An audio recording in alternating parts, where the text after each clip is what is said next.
All right, today we're zeroing in on a city that's in the grips of a terrible crisis.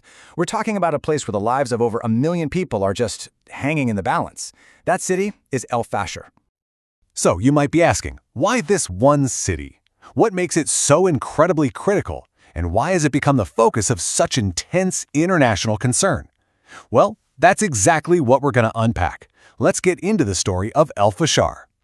To really get what's going on in El Fasher, we have to pull back and look at the bigger picture first. You know, this isn't happening in a vacuum. It's like one really dangerous fire in the middle of a massive forest fire that's tearing the entire nation of Sudan apart. So here we are in Sudan. Back in April 2023, a really devastating power struggle just exploded, and it plunged the whole country into a brutal civil war. In this war, it's basically being fought between two main groups. On one side, you've got the Sudanese Armed Forces, the SAF, which is, the country's official military. And on the other side, a really powerful paramilitary group called the Rapid Support Forces, or the RSF.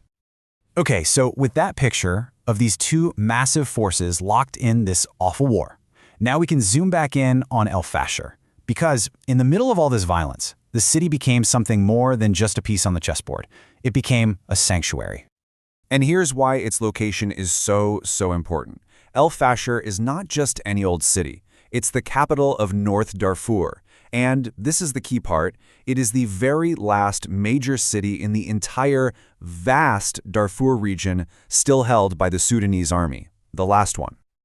Now, before all this really kicked off, El Fasher had a population of around 800,000 people.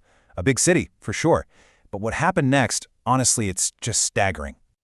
You see, as the fighting just tore through Darfur, people ran for their lives. They were looking for anywhere safe, and they all headed to the one place they thought was secure, El Fasher. The city's population basically doubled, ballooning to an estimated 1.5 million people. It turned into this massive, sprawling sanctuary for people with nowhere else to go. But that's the tragedy here. That refuge? It's become a trap. The safe haven has turned into a city under siege. And now, for everyone inside, the struggle to just survive is a day-in, day-out reality. So what's happening is the Rapid Support Forces have completely surrounded the city. The fighting is incredibly intense. And what does that mean for the 1.5 million people stuck inside? It means the roads are cut off. There's literally no way out. And, just as terrifying, no supplies, no food, no medicine can get in. And the result of the siege is, well, it's a catastrophe. Think about it. Inside the city, the absolute basics you need to live are just vanishing. Food is running out. Clean water? That's becoming a luxury. Hospitals have no medicine, no electricity, fuel's gone. The city is literally being choked off. And maybe the worst part? The healthcare system has just collapsed. Get this, an estimated 90%, 90, of the hospitals and clinics are out of action. They're either damaged or totally destroyed. Just try to imagine that. You're in a war zone. People are being injured every single day, and there's almost nowhere to take them.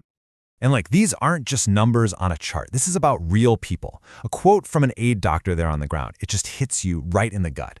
They said, "We are operating on the floor. We have nothing left. The world has forgotten us." I mean, that's just a cry of pure, absolute desperation. So that brings us to the big question. Why is the world so alarmed about this one city? Well, it's because this isn't just some local fight. The stakes here are incredibly high, not just for Sudan, but for the whole region. The world's biggest fear comes down to two words: atrocity crimes. And that fear, it's deeply rooted in history. Look, if you remember the news from the early 2000s, the name Darfur probably brings back some terrible memories of ethnic violence and genocide. And that's exactly what experts are afraid of now, that a final, all-out battle for El Fasher could unleash that same horror, but this time all packed into one city. People are worried about a terrifying domino effect. First, you've got the immediate horror. A full-scale attack on a city packed with 1.5 million people would be an absolute catastrophe. Just unimaginable casualties.